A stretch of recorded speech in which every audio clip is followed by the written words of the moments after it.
வணக்கம். மதிமுகம் செய்திகள். இன்றைய முக்கிய நிகழ்வுகளை பார்ப்பதற்கு முன்பாக தலைப்பு செய்திகளை பார்க்கலாம். விடுதலை போராட்ட வீரர் ராமசாமி படையாட்சியாரின் 108வது பிறந்த நாள் விழா.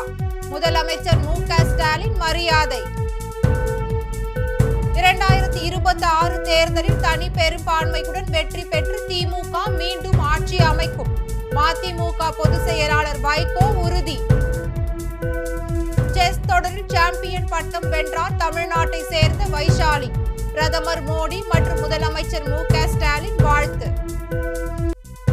தன்மானம்தான் முக்கியம் என்றால் எடப்பாடி பழனிசாமி டெல்லிக்கு சென்றது ஏன்? டிடிவி தினகரன் கேள்வி. சென்னையில் கொட்டி தீர்த்த கனமழையால் விமான சேவை பாதிப்பு. பயணிகள் கடும் அவதி. பல்வேறு துறை சார்ந்த திட்டங்களை முதலமைச்சர் மு.க. ஸ்டாலின் இன்று திறந்து வைத்தார்.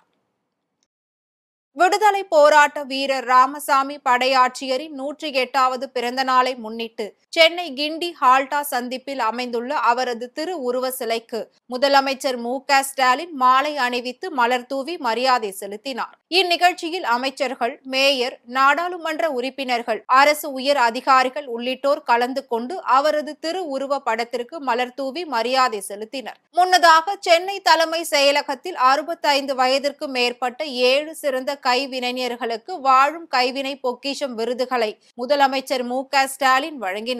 கைத்தறி தொழிலின் பங்களிப்பு, திறன் மற்றும் படைப்புகள் ஆகியவற்றில் சிறந்த 10 பேருக்கு விருது அளிக்கப்பட்டது. 2026 தேர்தலில் தனி பெரும்பான்மையுடன் வெற்றி பெற்று திமுக மீண்டும் ஆட்சி அமைக்கும் என மதிமுக பொதுச் செயலாளர் வைகோ தெரிவித்துள்ளார்.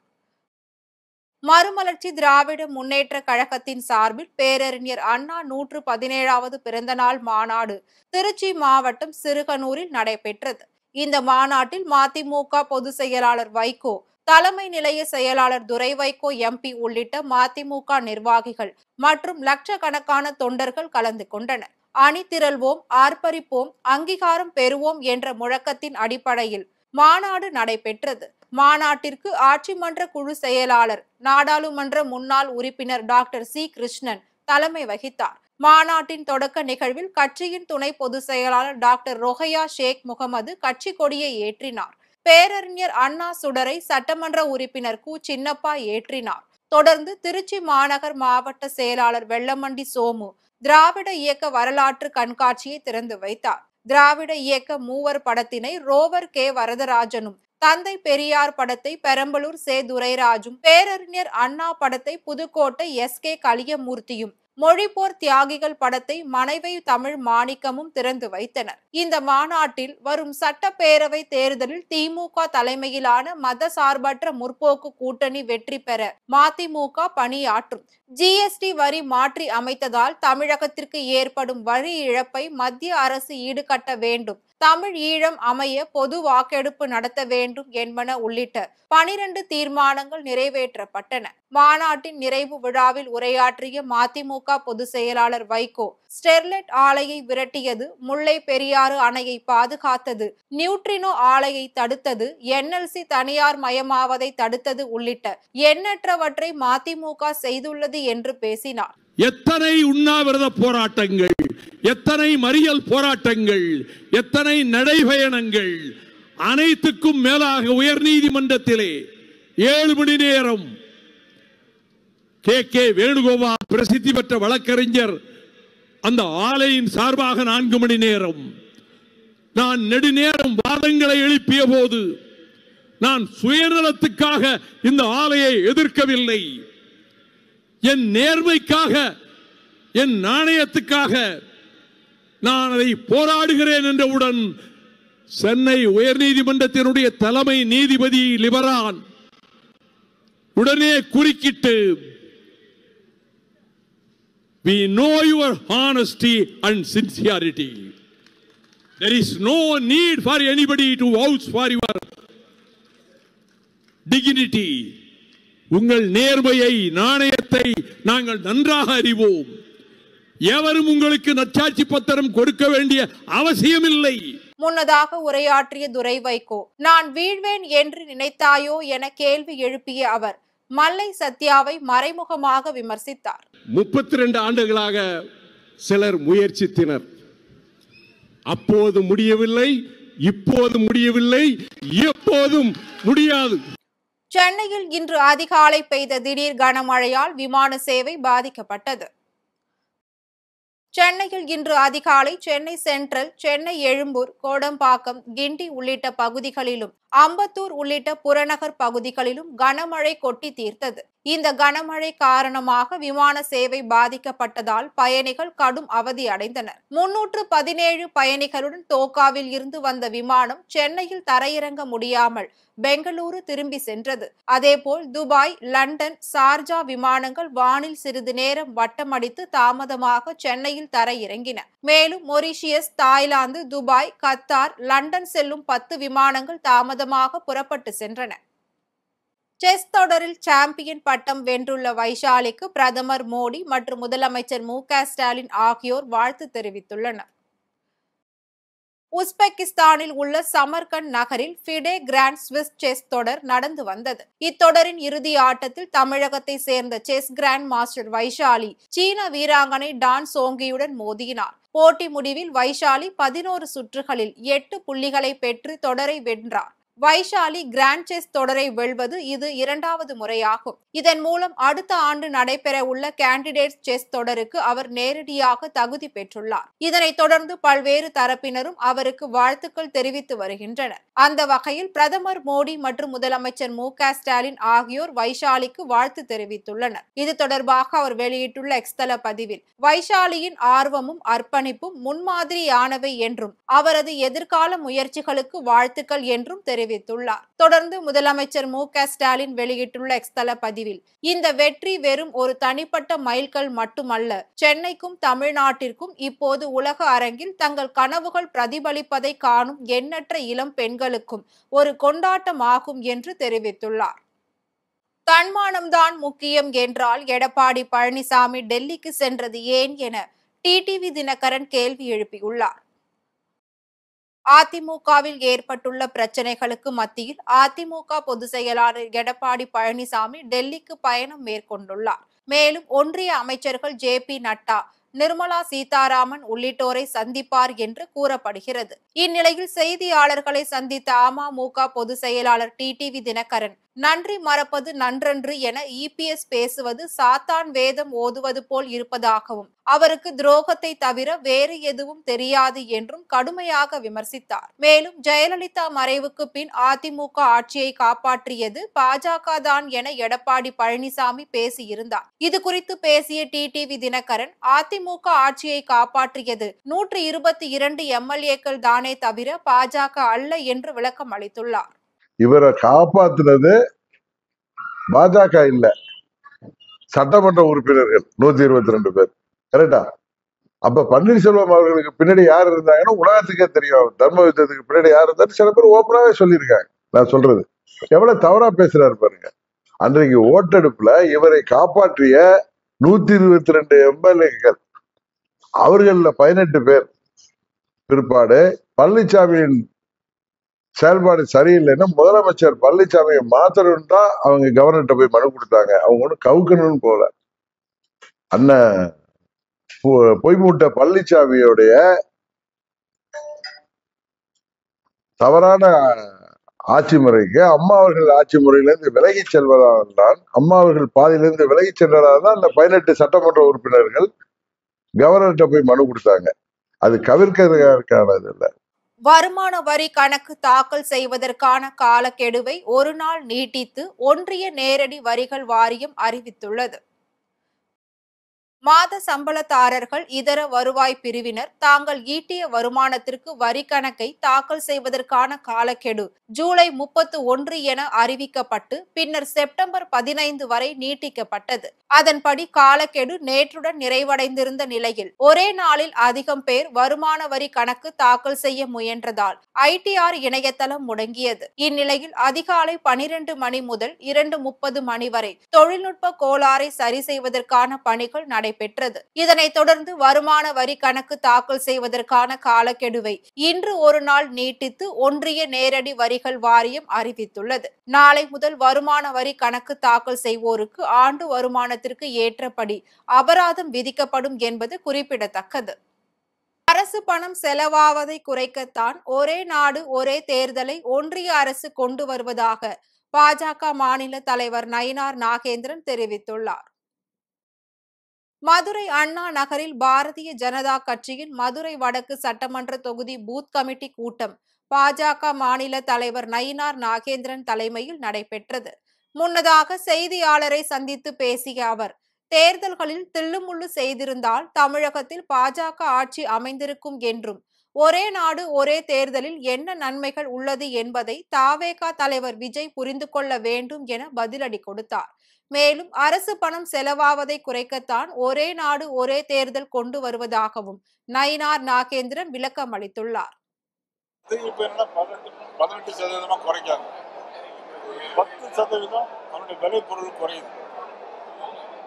இதே மாதிரி ஒவ்வொரு பொருளுக்கும் ஸ்லாபம் குறைச்சு மத்திய அரசுக்கு வருவாயில பெரிய நிதி இழப்பு இருந்தா கூட மக்களின் நலன் கருதி, அதுவும் இந்த தீபாவளிக்கு ஒரு தீபாவளி பரிசாக நமது நிதியமைச்சர் அவர்களும் பாரத நரேந்திர மோடி அவர்களும் இதை மக்களுக்காக எடுத்து கொடுத்திருக்கிறாங்க. அதில் திரு விக்ரமராஜா அவர்கள் கூட எல்லா கடைகளிலும் ஜிஎஸ்டி 22ஆம் தேதிக்கு முன்னால எவ்வளவு விலை, 22ஆம் தேதி பிறகு பின்னால எவ்வளவு விலை குறைஞ்சிருக்கு அப்படிங்கிறத எல்லா கடைகளிலும் போர்டு போடுறோம் அப்படிங்கிற மாதிரிலாம் சொல்லியிருக்கிறாங்க. இது மக்களுக்கு ஒரு பெரிய வரவேற்பு, ஒரு வரப்பிரசாதம். ராணிப்பேட்டை மாவட்டம் ஆற்காடு ஊராட்சி ஒன்றிய அலுவலகம் அருகே தமிழ்நாடு சத்துணவு மற்றும் அங்கன்வாடி ஓய்வு ஊதியர்கள் ஆர்ப்பாட்டத்தில் ஈடுபட்டனர். ஆற்காடு ஊராட்சி ஒன்றிய அலுவலகம் அருகில் தமிழ்நாடு சத்துணவு மற்றும் அங்கன்வாடி ஓய்வு ஊதியர்கள் சங்கம் சார்பில் மாவட்ட தலைவர் ரவி தலைமையில் ஆர்ப்பாட்டம் நடைபெற்றது. இதில் ஓய்வு ஊதிய உயர்வு உள்ளிட்ட பல்வேறு கோரிக்கைகளை நிறைவேற்ற தமிழக அரசை வலியுறுத்தி கோஷங்களை எழுப்பினர். அத்தனை பேருக்கும் எங்களுடைய பென்ஷன் திட்டத்தை உயர்த்தி தருகிறேன் என்ற வாக்குறுதி தந்தார். ஆனால் 4 ஆண்டு காலம் எங்களுடைய கோரிக்கை மீது எந்தவித கவனம் செலுத்தவில்லை. 60,000 காலி பணிகளை விட்டது, அதையும் நிரப்பப்படவில்லை. நியாயமான ஊதியத்தை வழங்க வேண்டும், அதையும் செய்யவில்லை. ஓய்வு பெற்ற ஊழியர்களுக்கு ஓய்வு பெற்று இறந்துவிட்டால் அந்த குடும்பத்திற்கு சுடுகாட்டுக்கு எடுத்து போய் எரிக்கக்கூடியதற்கு ரூபாய் 25 தருகிறேன் என்ற வாக்குறுதி சொன்னார். எங்களை எரிப்பதற்கும் இந்த அரசுக்கு மனமில்லை. திருப்பத்தூர் அருகே தண்ணீர் கேட்பது போல் வீட்டிற்குள் நுழைந்து மூதாட்டியிடம் தங்க நகைகளை பறித்து சென்ற பெண் கைது செய்யப்பட்டார். ஜலகாம்பாறை அடுத்த ஜடையனூர் பகுதியை சேர்ந்த கண்ணம்மாள் என்ற மூதாட்டி தனியாக வசித்து வருகிறார். இந்நிலையில் கிருஷ்ணகிரியை சேர்ந்த சுமதி என்பவர் கண்ணம்மாள் தனியாக இருப்பதை அறிந்து அவருடைய வீட்டிற்கு சென்று தண்ணீர் கேட்டுள்ளார். அப்போது கண்ணம்மாள் தண்ணீர் கொண்டு வரும் நேரத்தில் அவருடைய கழுத்தில் இருந்த 2.5 சவரன் தங்க நகை பறித்து கொண்டு அங்கிருந்து தப்பி சென்றுள்ளார். இதனால் அதிர்ச்சி அடைந்த கண்ணம்மாள் கத்தி கூச்சலிடவே அருகில் இருந்தவர்கள் சுமதியை விரட்டி பிடித்து காவல் நிலையத்தில் ஒப்படைத்தனர். தொடர்ந்து போலீசார் அவர் மீது வழக்கு பதிவு செய்து விசாரணை நடத்தி வருகின்றனர். மேலும் தனியாக இருந்த மூதாட்டியிடம் தங்க நகையை பறித்து சென்ற சம்பவம் அப்பகுதியில் பெரும் பரபரப்பை ஏற்படுத்தியுள்ளது. பாமக தலைவராக அன்புமணியை நீட்டிக்க அதிகாரம் இருப்பதாக தேர்தல் ஆணையம் அறிவித்ததால் வேலூர் பேருந்து நிலையத்தில் பாமகவினர் பட்டாசு வெடித்து கொண்டாட்டத்தில் ஈடுபட்டனர். பாட்டாளி மக்கள் கட்சியின் வேலூர் கிழக்கு மாவட்ட செயலாளர் ஜெகன் தலைமையில் பாமக தலைவராக அன்புமணி நீட்டிப்பதாகவும் அவர் கூட்டிய பொதுக்குழுவை அங்கீகரித்து ஏற்பதாகவும் மாம்பழம் சின்னம் வழங்குவதற்கு அவருக்கே அதிகாரம் என தேர்தல் ஆணையம் அறிவித்தது. இதனை வரவேற்று பாமகவினர் பட்டாசுகளை வெடித்தும் இனிப்புகளை வழங்கினர். அதில் மாவட்ட தலைவர் வெங்கடேசன், அமைப்பு செயலாளர் அக்னிவேல் முருகன், மாநில துணைத் தலைவர் NT சண்முகம், மாநகர செயலாளர் சரவணன் உள்ளிட்ட திரளான பாமகவினர் கலந்து கொண்டனர். திருவள்ளூர் மாவட்டம் பொன்னேரி கோட்டாட்சியர் அலுவலகம் முன்பு கோவில் நிலத்தை ஆக்கிரமித்தவர்கள் மீது நடவடிக்கை எடுக்க கோரி தனிநபர் ஒருவர் உண்ணாவிரத போராட்டத்தில் ஈடுபட்டார். திருவள்ளூர் மாவட்டம் பொன்னேரி அருகே உள்ள அனுப்பம்பட்டு கிராமத்தில் அருள்மிகு முத்தாளம்மன் கோவிலுக்கு சொந்தமான கோவில் நிலத்தை ஆக்கிரமித்து விவசாயம் செய்து வந்த தனி நபரிடம் இருந்து கோவில் நிலத்தை மீட்க கோரி அதிகாரிகளிடம் அப்பகுதி மக்கள் சார்பில் முறையிடப்பட்டது. அதன் அடிப்படையில் நடவடிக்கை எடுத்த அறநிலையத்துறை அதிகாரிகள் அந்த கோவில் நிலத்தை மீண்டும் ஆக்கிரமித்து விவசாயம் செய்யக்கூடாது என தனி நபர்களுக்கு நோட்டீஸ் வழங்கியதுடன் அந்த கோவில் நிலத்தை மீண்டும் ஆக்கிரமிக்க கூடாது என்ற அறிவிப்பு பலகையும் வைக்கப்பட்டது. ஆனால் அந்த கோவில் நிலத்தை அதிகாரிகளின் எச்சரிக்கையும் மீறி மீண்டும் ஆக்கிரமிப்பு செய்து நெற்பயிர் நடவு செய்துள்ளனர். இந்நிலையில் கோவில் நிலத்தை ஆக்கிரமித்தவர்கள் மீது நடவடிக்கை எடுக்க கோரி அனுப்பம்பட்டு ஊர் பொதுமக்கள் சார்பாக சமூக ஆர்வலர் பாலகிருஷ்ணன் என்பவர் பொன்னேரி சாராட்சியர் அலுவலகம் முன்பு உண்ணாவிரத போராட்டத்தில் ஈடுபட்டார். கடந்த 1926 வருஷம் செப்டம்பர் 17ஆம் தேதி அறநிலையத்துறையை உருவாக்குனாங்க. அந்த அறநிலையத்துறை இன்னைக்கு வரையும் இந்த வருஷம் 99 வருஷம் அவ்வளோ நல்ல எல்லாம் கோயிலையும் பராமரிச்சுட்டு இருக்காங்க. ஆனால் அறநிலையத்துறையை கலைக்கணும்னு சொல்லி குரல் கொடுத்துக்கிட்டு இருக்கிறது பிஜேபி. அந்த பிஜேபிக்காரவங்க எதுக்கு அந்த குரல் கொடுக்குறாங்கன்னு உதாரணம் தான் எங்கள் ஊரில் நடக்கக்கூடிய ஒரு சம்பவம். என்னடான்னா, கிட்டத்தட்ட ஒரு 30 வருஷமாக அந்த கோயிலுக்கு குத்தகை கொடுக்கல ஒருத்தர். அதை நாங்கள் அறநிலையத்துறையில் ஆர்டிஐயில் போய் கேட்டால் அவருக்கு குத்தகைலாம் நாங்கள் விடலை, அவர் ஆக்கிரமிப்பு பண்ணி வச்சுருக்காருன்னு சொன்னாங்க. அது அறநிலையத்துறைக்கு சொந்தமானது, நாங்கள் ஒன்றும் பண்ண முடியாதுன்னு சொல்லிட்டாரு. அப்போ அறநிலையத்துறையும் பார்க்க மாட்டாங்க, ரெவென்யூவும் அதை பற்றி சட்டம் பண்ண மாட்டாங்க. இன்றைக்கி அந்த நடவு நட்ட இடத்துல அறுத்துட்டு போயிட்டாங்க. அப்போ யார் தான் அது முடிவு பண்ணுறது? அறநிலையத்துறை டோட்டலாக பிஜேபி கண்ட்ரோலில் இருக்காங்க. சென்னையில் இன்று 22 கேரட் ஆபரண தங்கத்தின் விலை சவரனுக்கு 560 ரூபாய் உயர்ந்து 82,240 ரூபாய்க்கு விற்பனையாகிறது. சேமிப்பின் அடையாளமாக திகழ்ந்து வரும் தங்கத்தின் விலை நாளுக்கு நாள் உயர்ந்து வரலாறு காணாத புதிய உச்சத்தை தொட்டு வருகிறது. 1 கிராம் தங்கத்தின் விலை 10,000 கடந்துள்ளதால் சாமானிய மக்கள் நகையை நினைத்து கூட பார்க்க முடியாத சூழலுக்கு தள்ளப்பட்டுள்ளனர். அதன்படி 22 கேரட்டின் தங்கம் விலை கிராமிற்கு 70 ரூபாய் உயர்ந்து 1 கிராம் தங்கத்தின் விலை 10,280 ரூபாய்க்கும், 1 சவரன் தங்கத்தின் விலை 560 ரூபாய் உயர்ந்து 82,240 ரூபாய்க்கும் விற்பனை செய்யப்படுகிறது. வெள்ளியின் விலையும் கிராமிற்கு 1 ரூபாய் உயர்ந்து 1 கிராம் வெள்ளியின் விலை 144 ரூபாய்க்கும், 1 கிலோ வெள்ளியின் விலை 1,44,000 ரூபாய்க்கும் விற்பனை செய்யப்படுகிறது. அரியலூர் மாவட்டத்தில் வடகிழக்கு பருவமழை முன்னேற்பாடுகள் குறித்து ஒருங்கிணைப்பு குழு கூட்டம் நடைபெற்றது. அரியலூர் மாவட்ட ஆட்சியர் அலுவலக கூட்டரங்கில் வடகிழக்கு பருவமழை முன்னேற்பாடுகள் குறித்து வருவாய் மற்றும் பேரிடர் மேலாண்மை துறையின் சார்பில் மாவட்ட அளவிலான அலுவலர்களுடன் ஒருங்கிணைப்பு குழு கூட்டம் மற்றும் மாவட்ட பேரிடர் மேலாண்மை அதிகார அமைப்பு கூட்டம் மாவட்ட ஆட்சியர் ரத்தினசாமி தலைமையில் நடைபெற்றது. இக்கூட்டத்தில் மாவட்ட காவல் கண்காணிப்பாளர் விஸ்வேஷ்பா சாஸ்திரி கலந்து கொண்டார். அதனைத் தொடர்ந்து வடகிழக்கு பருவமழையின் போது வெள்ளத்தால் பாதிக்கப்படும் 29 பதற்றமான பகுதிகளில் கண்காணித்திடவும் துணை ஆட்சியர் தலைமையில் பல்துறை அலுவலர்களை கொண்டு மண்டல கண்காணிப்பு குழு 5 குழுக்களாக அமைக்கப்பட்டுள்ளது. முன்னதாக தீயணைப்பு மற்றும் மீட்பு பணிகள் துறை சார்பில் அரசு அலுவலர்கள், பணியாளர்கள் மற்றும் பொது மக்களுக்கு முன்பாக வடகிழக்கு பருவமழையை எதிர்கொள்வது மற்றும் தீ தடுப்பு முன்னெச்சரிக்கைகள் குறித்து மாதிரி ஒத்திகை பயிற்சி காண்பிக்கப்பட்டது. இஸ்ரேலின் தாக்குதலில் காசா நகரம் எரிகின்றது என அந்நாட்டு பாதுகாப்புத்துறை அமைச்சர் இஸ்ரேல் காட்ஸ் தெரிவித்துள்ளார். காசா பகுதியை முழுவதுமாக ஆக்கிரமிக்கும் நடவடிக்கைகளில் இஸ்ரேல் ராணுவம் ஈடுபட்டு வருகிறது. இதனால் அங்கு வசிக்கும் பாலஸ்தீன மக்கள் வலுக்கட்டாயமாக வெளியேற்றப்படுவதாக கூறப்படுகிறது. இந்நிலையில் காசா மீது இஸ்ரேல் ராணுவம் நள்ளிரவு முதல் வான்வழி தாக்குதலில் ஈடுபட்டுள்ளது. இந்த தாக்குதல்களினால் ஏராளமான பாலஸ்தீனர்கள் கொல்லப்பட்டிருக்க கூடும் என அஞ்சப்படும் நிலையில் காசா பகுதி பற்றி எரிகின்றது என இஸ்ரேலின் பாதுகாப்புத்துறை அமைச்சர் இஸ்ரேல் காட்ஸ் கூறியுள்ளார். இது குறித்து இஸ்ரேலில் இருந்து கத்தாருக்கு செல்லும் முன்னர் செய்தியாளர்களுடன் பேசிய அமெரிக்க அரசின் செயலாளர் மார்க்கோ ரூபியோ கூறுகையில், காசா மீதான நடவடிக்கைகளை இஸ்ரேல் தொடங்கிவிட்டது எனவும் அதனால் போர் நிறுத்த ஒப்பந்தம் மேற்கொள்ள சில நாட்கள் மட்டுமே உள்ளது எனவும் தெரிவித்துள்ளார். மீண்டும் தலைப்பு செய்திகள். விடுதலை விடுதலை போராட்ட வீரர் ராமசாமி படையாட்சியாரின் 108வது பிறந்த நாள் விழா. முதலமைச்சர் மு.க. ஸ்டாலின் மரியாதை. 2026 தேர்தலில் தனி பெரும்பான்மையுடன் வெற்றி பெற்று திமுக மீண்டும் ஆட்சி அமைக்கும். மதிமுக பொதுச் செயலாளர் வைகோ உறுதி. செஸ் தொடரில் சாம்பியன் பட்டம் வென்றார் தமிழ்நாட்டை சேர்ந்த வைஷாலி. பிரதமர் மோடி மற்றும் முதலமைச்சர் மு.க. ஸ்டாலின் வாழ்த்து. தன்மானம்தான் முக்கியம் என்றால் எடப்பாடி பழனிசாமி டெல்லிக்கு சென்றது ஏன்? டிடிவி தினகரன் கேள்வி. சென்னையில் கொட்டி தீர்த்த கனமழையால் விமான சேவை பாதிப்பு. பயணிகள் கடும் அவதி. இத்துடன் செய்திகள் நிறைவடைந்தன. மீண்டும் செய்திகள் இரவு 8 மணிக்கு.